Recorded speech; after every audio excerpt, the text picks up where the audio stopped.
তো কেমন আছেন বন্ধুরা? আশা করি সবাই ভালো আছেন। আর এই ভিডিওতে দেখাবো মোবাইলের ফিঙ্গারপ্রিন্টের দারুণ একটি সেটিং, যে ফিঙ্গারপ্রিন্টে যদি আপনি দুবার ট্যাপ দেন তাহলে কিন্তু এখান থেকে মোবাইলের ক্যামেরাটা ওপেন হবে।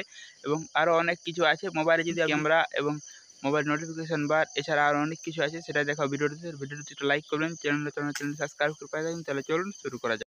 এই জন্য সেটিংসটি ওপেন করবেন, এটা উপর দিকে টানবেন, তারপর এখানে পেয়ে যাবেন এডিশনাল সেটিং, এটাতে ক্লিক করবেন। গেস্টার শর্টকাট, এটাতে ক্লিক করবেন। এটাতে ক্লিক করার পর এখানে পেয়ে যাবেন ডবল ট্যাপ ফিঙ্গারপ্রিন্ট সেন্সর। দেখুন এখানে কিন্তু আমার কোনো কিছু সিলেক্ট করা নেই, এখান থেকে আপনি যেটা সিলেক্ট করবেন সেটা কিন্তু ওপেন হবে। তো আমি দেখুন এখান থেকে কিন্তু আমি ক্যামেরা সিলেক্ট করে দিচ্ছি, লঞ্চ মোবাইল ক্যামেরা। তো আমি এখানে ফিঙ্গারপ্রিন্টে দুবার ট্যাপ দিয়েছি, দেখুন আমার মোবাইলের কিন্তু ক্যামেরাটা ওপেন হয়ে গেল। তো আমি এখান থেকে ব্যাক করছি,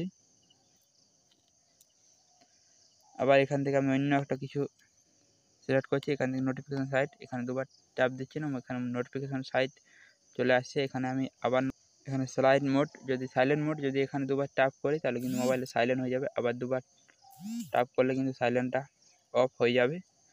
তো এখানে আপনারা সিলেক্ট করতে পারেন, এখান থেকে যেসব অপশানগুলো আছে সেগুলো এখান থেকে সিলেক্ট করে নেবেন, এবং মোবাইলের ফিঙ্গারপ্রিন্ট দুবার ট্যাপ দিলে এই সকল জিনিসগুলো ওপেন হবে। এখান থেকে আরও অনেক কিছু আছে, তো আপনারা একটু দেখে নেবেন। এই ছিল ভিডিওটি লাইক করবেন, চ্যানেলটা সাবস্ক্রাইব করে পাশে থাকবেন। দেখা হবে আবার।